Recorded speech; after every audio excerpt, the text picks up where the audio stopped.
de la vie, monsieur. Qu'est-ce que c'est que ces manières? Jeanne! Jeanne! Augustine! Ah mon Dieu, et personne. Madame! Non, non! Je vous en supplie, madame, écoutez-moi! C'est une infamie! Je vous défends, monsieur, sortez! Ne craignez rien, madame, je ne vous veux aucun mal. Si mes intentions ne sont pas pures, je vous jure qu'elles ne sont pas hostiles, bien au contraire. Ça, monsieur, vous êtes fou! Ah oui, madame, vous l'avez dit. Fou. De vous. Je sais que ma conduite est audacieuse, contraire aux usages. Mais je m'en moque, je ne sais qu'une chose, madame. C'est que je vous aime et que tous les moyens me sont bons pour arriver jusqu'à vous. Monsieur, je ne puis en écouter davantage. Sortez! Ah tout, madame, tout, plutôt que cela, je vous aime, je vous dis.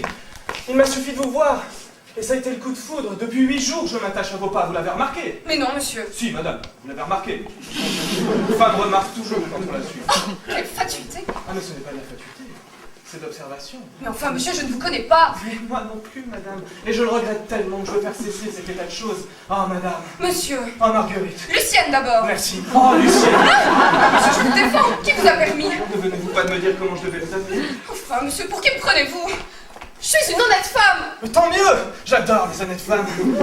Prenez garde, monsieur. Je voulais éviter un esclandre. Mais puisque vous ne voulez pas partir, je vais appeler mon mari. Tiens, vous avez un mari. Parfaitement, monsieur. C'est bien. Laissons cet imbécile de côté. Imbécile, mon mari. Les maris des femmes qui nous plaisent sont toujours des imbéciles. Eh bien, vous allez voir comment cet imbécile va vous traiter. Vous ne voulez pas sortir? Moins que jamais. C'est très bien. Crépin! Oh, vilain nom. Tu m'appelles, ma chère amie? Va-t'en, fichtre. Oh, tiens, Pontagnac! Ce cher ami! Ah, Ça va bien? ah, mais très bien. Eh ben, en voilà une surprise. Comment en voilà une surprise? Puisque vous êtes chez moi, vous deviez bien vous attendre à m'y trouver. Ah oui, je veux dire, en voilà une surprise que je vous fais. Ah, ça oui, par exemple! Tiens! Forte! Comment? Tu connais monsieur? Si je le connais. Oui, il me... ça passe un peu, passe un peu. Ah! Il me donne Louis. Eh bien, qu'est-ce que vous avez? Bah, moi rien, qu'est-ce que vous voulez que j'ai? Enfin, monsieur, reprenez ça. Qu'est-ce que je fasse de ce Louis? Pardon madame, je sais plus ce que je fais, je perds la tête. Ah, brave ami, vrai. Vous ne sauriez croire combien je suis sensible. Moi qui avais renoncé à l'espoir de vous recevoir jamais chez moi. Et vous qui m'aviez promis si souvent. C'est-à-dire que tu ne saurais trop remercier monsieur. N'est-ce pas? Je vous dis que c'est tout à fait gentil d'être venu. Et surtout de cette façon-là. Ah oui, surtout de cette façon-là. Ah vraiment, cher ami? Madame, ça y est, elle se fiche de moi. Mais j'y pense, vous ne connaissiez pas ma femme? Ma chère Lucienne, un de mes bons amis, monsieur de Pontagnac. Ma femme? Madame. Au fait, je me demande si c'est très prudent ce que je fais là de te présenter Pontagnac. Pourquoi ça? Ah, c'est que c'est un tel gaillard, un tel pêcheur devant l'éternel. Bah, tu ne le connais pas. Il ne peut voir une femme sans lui faire la cour. Il les lui faut toutes. Toutes! Oh, ce n'est pas flatteur pour chacune. Oh, madame, il exagère. Est-il bête de lui raconter ça? Quelle déception pour la pauvre femme qui a pu se croire distinguée et qui finit par s'apercevoir qu'elle n'est qu'additionnée. Et je vous répète, madame, que c'est une calomnie.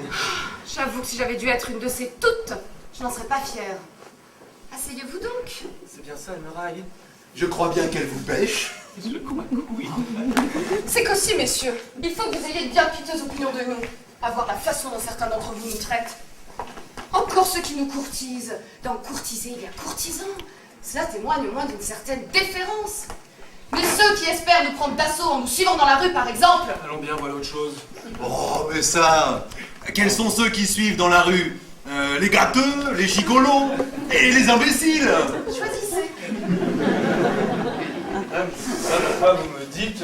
Ma femme parle en général. Naturellement. Ah bon? C'est étonnant comme il y a des gens qui ont des conversations malheureuses. Eh bien, moi je ne sais pas votre avis là-dessus, mais il me semble que si j'étais homme, ce moyen de conquête ne serait pas de mon goût. Parce que de deux choses l'une. Ou la femme m'évincerait alors je serais gros gens comme devant, pas la peine. Ou alors elle m'accueillerait et cela m'enlèverait du coup toute envie de la femme. Oui, évidemment. Ça va durer longtemps, ce mariage. Oui, mais il paraît que ce n'est pas l'avis de tous les hommes si j'en juge par celui qui s'obstine à me suivre. On n'est pas trop loin. Il y a un homme qui te suit? Tout le temps. Mon Dieu! Si nous parlions d'autre chose, il me semble que cette conversation... Non, pas du tout, ça m'intéresse. Bah, pensez donc. Un homme qui se permet de suivre ma femme. Non mais si discrètement... Mais qu'est-ce que vous en savez? Un homme qui suit une femme est toujours indiscret. mais enfin, pourquoi ne m'as-tu pas dit ça plus tôt? Bah, quoi bon. Je tenais le galant pour si peu dangereux. Merci. Non, mon cher, c'est inconcevable ce qu'il y a de gens mal élevés à Paris. Ah oui. Enfin, mal élevé, c'est plutôt... Vas-y, on parler d'autre chose, non? C'est-à-dire qu'un mari ne peut plus laisser sortir sa femme sans l'exposer aux impertinences d'un polisson? Ah, mais j'aimerais bien qu'il me tombe sous la main, ce petit crevé. Oui. Eh bien, c'est facile. N'est-ce pas, monsieur de Pontagnac? Mon Dieu, quelle heure-est-il? Comment, il le connaît? Mieux que personne. Dites-nous donc son nom, monsieur de Pontagnac. Madame, comment voulez-vous? Mais si. Il s'appelle Allons, voyons, Pont à quoi? À Pont-à-quoi, c'est possible, oui. Pontagnac. Pontagnac. Vous? C'était moi. C'était moi. Ah. Farceur. C'est parce que je savais à qui j'avais affaire. Je savais que c'était Madame Vatelin. Alors je me suis dit, tiens, je vais bien l'intriguer, je vais avoir l'air de la suivre. Avoir l'air est heureux. Elle sera joliment étonnée le jour où nous nous retrouverons nez à nez chez son mari. Oui, taratata, vous ne savez rien du tout. Vous tombez sur la femme d'un ami et vous êtes bien avancé. C'est votre leçon. Eh bien, je l'avoue, vous ne m'en voulez pas. Moi? Mais voyons, je sais bien que vous êtes un ami, par conséquent. Et puis, dans ces choses-là, ce qui m'embête, n'est-ce pas? Mais parce qu'enfin, je suis sûr de ma femme. C'est avoir l'air d'un imbécile. Un monsieur suit ma femme dans la rue, je me dis, il peut savoir qui elle est. Il me rencontre, il pense, tiens, voilà le mari de la femme que j'ai suivie. Bah, j'ai l'air d'un serin. Mais vous, n'est-ce pas? Vous savez que je sais. Je sais que vous savez que je sais. Bah, nous savons que nous savons que nous savons. Bah alors ça m'est bien égal, j'ai pour l'air d'un imbécile. C'est évident. Oh, ils sont touchants tous les deux. Je suis vraiment heureuse d'avoir été un trait d'union entre vous. Ah, il ne vous reste plus qu'une chose à faire, c'est de présenter vos excuses à ma femme.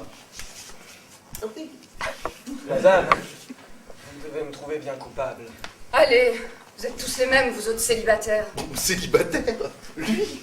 Mais s'il est marié! Non! Mais si! Marié? Vous êtes marié? Oui, un peu. C'est affreux! Vous trouvez? Mais c'est épouvantable! Comment se fait-il? Ah bah vous savez ce que c'est, hein, un beau jour on se retrouve chez le maire et on ne sait pas comment, par la force des choses, il vous fait des questions. Alors on répond oui, parce qu'il y a du monde. Quand tout le monde est parti, on s'aperçoit vite qu'on est marié et que c'est pour la vie. Allez, monsieur, vous êtes sans excuse. De m'être marié. Non, de vous conduire comme vous le faites étant marié. Enfin, que dit Madame Pontagnac de votre conduite? Je vous dirais que je n'ai pas l'habitude de la tenir au courant. Vous faites aussi bien, si vous croyez que c'est honnête votre façon d'agir. Oh, oh. Mais absolument! Vous regarderiez comme une indélicatesse d'écorner le moindrement la fortune de votre femme. Mais quand il s'agit de cet autre bien qui lui appartient, qui lui est dû, qui fait partie du fonds social, la fidélité conjugale, ah ben vous en faites bon marché! Je voudrais bien voir ce que vous diriez si votre femme en faisait autant. Bon, ce n'est pas la même chose. Oh, naturellement, ce n'est pas la même chose. Ça n'est jamais la même chose pour vous autres hommes. Allez, vous mériteriez que votre femme aille aussi un peu faire danser les fonds de la communauté à la roulette ou au jeu des 36 bêtes. Non, mais prends garde, Lucienne. Pontagnac va te prendre en grippe si tu lui fais comme ça la morale. Aussi n'est-ce pas pour lui que je parle, mais pour toi, au cas où il te prendrait fantaisie de suivre l'exemple de Monsieur Pontagnac. Moi? Oh, Oh, tu serais malvenu de marcher sur ses traces, parce que tu sais, avec moi, ça ne serait pas long. le jeu des 36 bêtes. Pas besoin de 36, j'en prendrais qu'une, ça suffirait. Vrai. Mais dites donc, ça a l'air de vous faire plaisir. Ah non, non, moi je dis vrai, comme on dit, c'est pas possible. Je ne connais pas Madame Pontagnac, mais je la plains. Qu'il dites-vous, madame, je ne la trompe pas une fois sans la plaindre. Eh bien, vous devez la plaindre bien souvent. Alors, j'espère au moins que maintenant que vous connaissez le chemin de la maison, vous voudrez bien nous faire le plaisir de nous présenter Madame Pontagnac. Ma femme et moi serons enchantés de faire sa connaissance. Ma femme, certainement pas. Mais bien entendu, nous serions très heureux. Et elle aussi, malheureusement, il n'y a pas à y penser. Hein. Bah pourquoi ça? À cause de ses rhumatismes. Elle est clouée par les rhumatismes. Vraiment? Elle ne sort jamais, ou alors quand ça lui arrive, c'est dans une petite voiture, et il y a un homme qui la traîne. Un âne qui la traîne? Non, un homme. Oh, mais c'est encore pire. Ah, mais je ne savais pas. Eh bien, c'est pénible. À qui le dites-vous? Oh, c'est vraiment dommage. Oh, J'y pense, nous irons la voir si vous le permettez. Mais certainement. Où demeure-t-elle? À Pau, dans le Béarn. Oh diable, c'est un peu loin. Mais il y a des express, hein, qu'est-ce que vous voulez, le midi lui est recommandé pour sa santé. Oh, il faut lui laisser. Enfin, nous regrettons. Il y a là une dame qui demande à voir monsieur. Moi? Et qui ça? Je ne sais pas, c'est la première fois que je vois cette dame. Une dame. Mais qu'est-ce qu'elle veut? Oh ça, ma chère amie, ça. Mais vous auriez dû demander le nom. Elle est jolie. Eh bien, Jeanne, qu'est-ce que c'est? Ma chère amie, ce n'est pas à ma domestique à donner son avis sur les personnes qui viennent me voir. Pour Tagnac, veuillez m'excuser un instant. Veux-tu me laisser, ma chère amie, que j'expédie cette personne? Nous te laissons. Oh. À tout à l'heure, mon crépin. Voilà.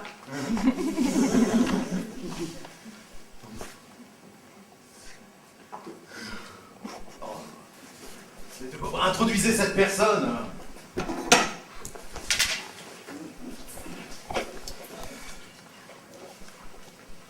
Je vous en prie. Si vous voulez prendre une chaise, madame.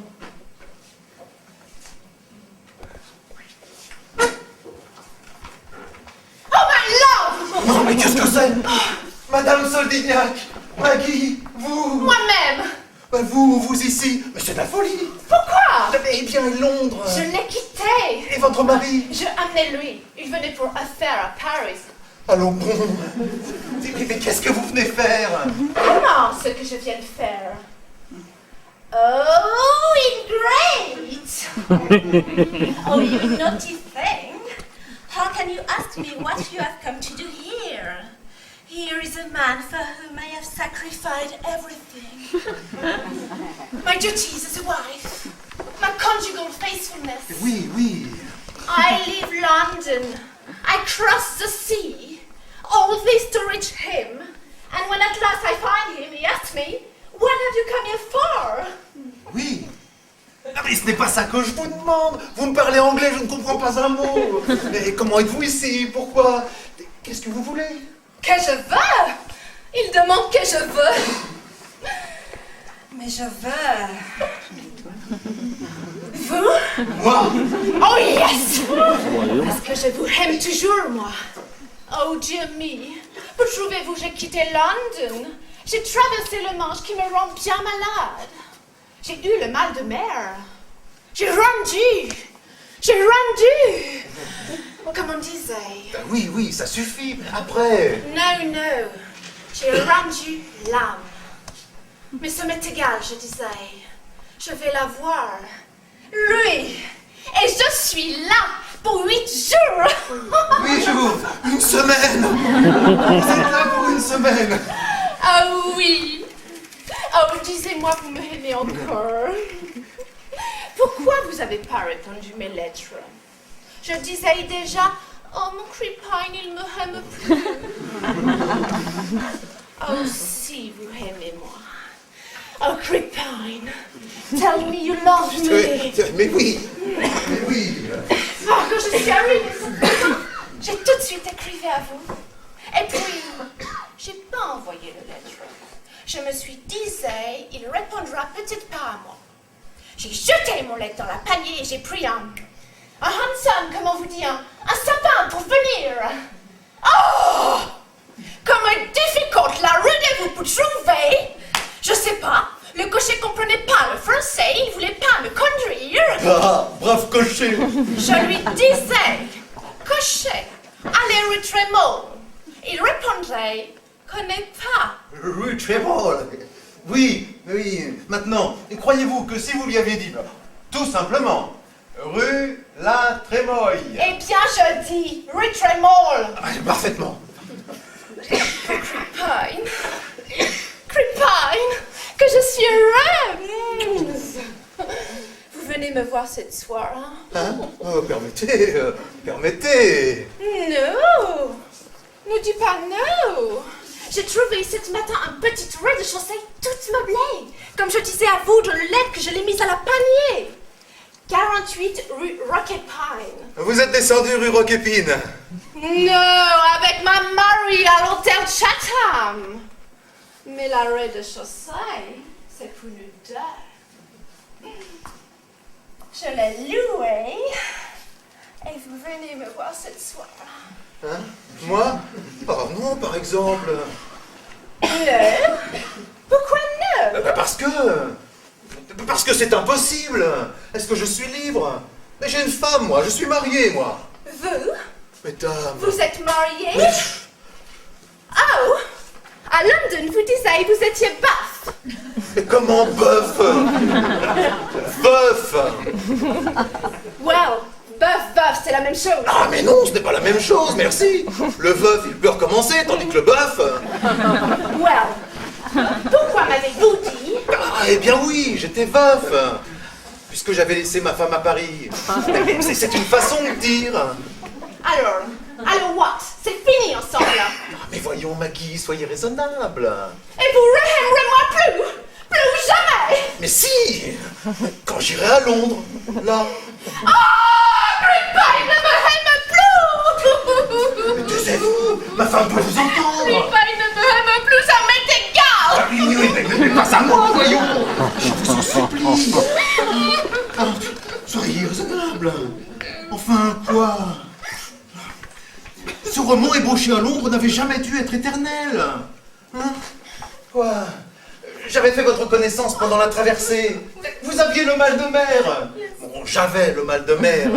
Et nos deux cœurs étaient si troublés qu'ils étaient faits pour se comprendre. Ils se comprirent. À Londres, vous venez me voir tous les jours à mon hôtel. Et je fis la connaissance de votre mari, avec qui je me liais. Ce qui devait arriver arriva. Eh bien... contentons-nous de nous rappeler ce beau temps-là, sans essayer de le recommencer. Et aussi bien ici, je n'en ai pas le droit. Là-bas, j'avais une excuse. Il y a des choses que l'on peut faire d'un côté du détroit et que l'on ne peut pas faire de l'autre. J'avais un bras de mer entre ma femme et moi. Ici, je ne l'ai plus. Eh bien... faites comme moi. Ayez l'abnégation que j'ai. Oubliez-moi. Non. Mais il y a d'autres beaux hommes que moi à Londres. Non, je pouvais pas. Je suis une femme fidèle. J'ai eu un amant, je n'en aurai pas d'autre. Allons, voyons, fidèle, oui. Mais jusqu'à un certain point. Car enfin, votre mari... Bien quoi? J'ai toujours la même. Ah bon, comme ça? Non, une seule mari, un amant seul. Bien, si c'est un principe... Alors, Creepine, vous voulez plus moi? Mais voyons, rendez-vous compte. Well. Adieu, Creepine. Adieu, chère madame, adieu, par ici. Je me doutais de cette chose quand je ne recevais pas de réponse à mes lettres. Aussi, je avais déjà préparé un écrit pour ma mari. Je vais l'envoyer à lui. Goodbye, dear. Forget me. I'm only a guilty wife who has nothing left but death. I've been Mr. Watling's mistress, 28 Tremor Street, who has forsaken me, and now I will kill myself. Mais bien, mais ça me paraît très bien, mais envoyez-lui ça. Mais qu'est-ce que ça veut dire? Vous comprenez pas? Oh. Adieu, cher. Oubliez-moi. Je suis qu'une femme coupable qui a plus qu'à mourir. Hein? J'ai été la maîtresse de Monsieur Vatelin, 28 rue Trémont. Quoi? Monsieur Vatelin? Voilà une idée. Et avec mon adresse. Il m'a. Comment dit-on en français? Il a claqué moi, yes? Et je me suicide. Non mais c'est fou. Vous n'allez pas lui envoyer. Oh, yes! Mais jamais de la vie. Vous tuez, vous. Et avec mon nom, mon adresse, 28 rue. Très mal, oui. Non, mais voilà une affaire. Oh. Maggie, ma petite Maggie. Oh, il n'y a plus de petite Maggie? Oh, mais c'est insensé. Maggie, vous ne ferez pas cela. Alors venez cette soir, 48 rue Roquepine. Mais puisque je vous dis que je ne peux pas, mais quel prétexte donner à ma femme? Non? Eh bien, je me suicide. Ah, mon Dieu. Eh bien, oui. Là, j'irai. Yes? Oh dear me! Et vous rememberez moi? Et je rememberai vous. Oh, je suis tout content! Je te aime! Ouh, crampon, tu pouvais pas rester à l'ombre.